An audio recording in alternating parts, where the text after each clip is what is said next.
Окей, един така урок от заговарят непознати от тази вечер за мен всъщност че когато заговаряш, нали, колкото да си добър, колкото и да правиш, не можеш да гарантираш, нали, това, че хората ще реагират положително. Това е извън твоя контрол. Но все пак едното нещо, което може би максимизира шанса ти да получиш добра реакция, е самото ти излъчване, самият ти вайб, енергията, която излъчваш, нали, малко е шантало.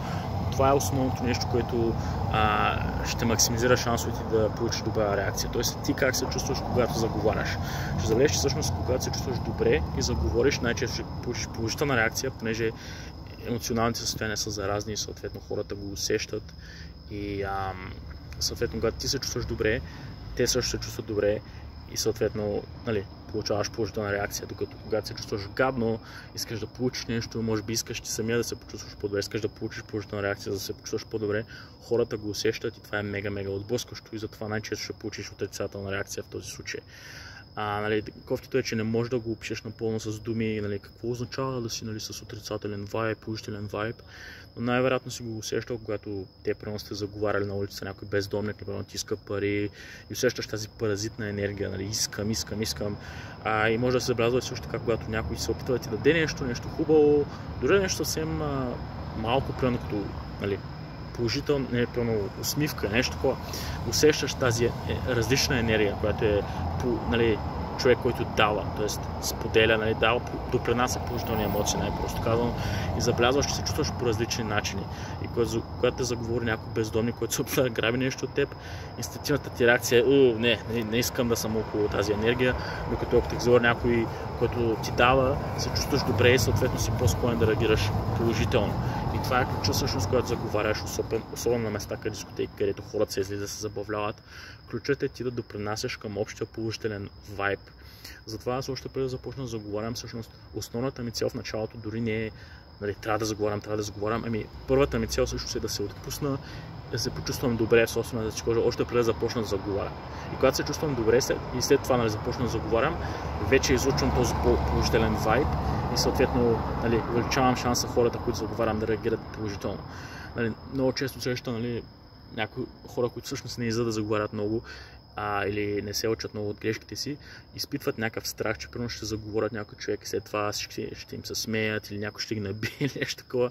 Но това не се случва почти никога, ако имаш този положителен вайб. Тоест, ако се чувстваш добре, могат да се размиват всъщност много неща, защото допринасяш към общото забавление и хората обожават това. Особено в този контекст, нали, с дискотеките, където хората се излезе буквално само единствено да преповдигат настроението си на макс. И ако ти си този, който допринася тези положителни емоции, ставаш като центъра на забавата и който да заговориш, просто усеща от теб, нали, този споделя положителна енергия и увеличава шанса си, нали, хубави неща да се случат. Но да, трябва да развиеш този собствен. Тоест не трябва да разчиташ на реакциите на хората, за да се чувстваш добре.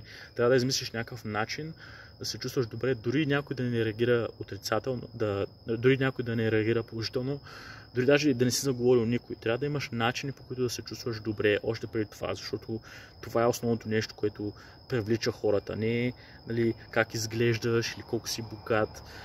Това пък второто дори е абсурдно, защото хората нямат никаква представа кой си. Нали? Когато заговориш, те не гледат това, ами гледат как ги караш да се чувстват.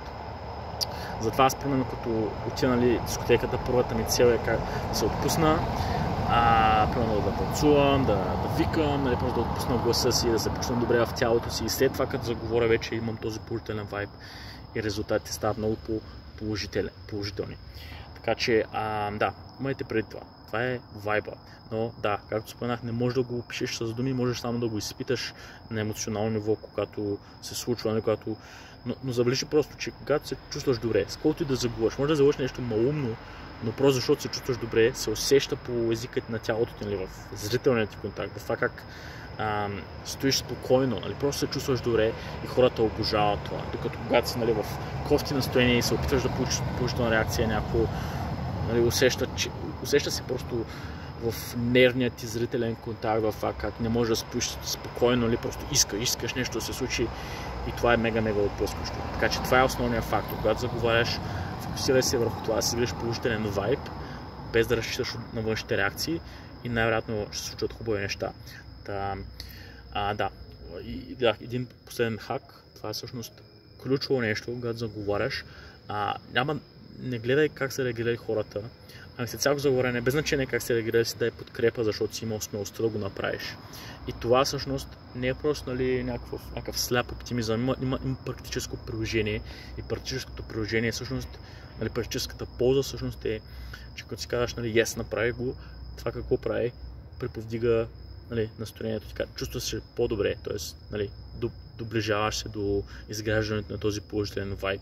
Като се чувстваш добре, yes, действах, без значение как се реагирали, след това заговаряш пак и вече си в по-добро настроение, и понеже си в по-добро настроение, увеличава шанса, т.е. хората го усещат и увеличава шанса те да реагират положително. И така, това е много ключово нещо, което аз разбирах така на логическо ниво дълго време, но сега вече го разбирам доста по-добре на практически. Така, просто нещо, което искам да споделя сега. Peace!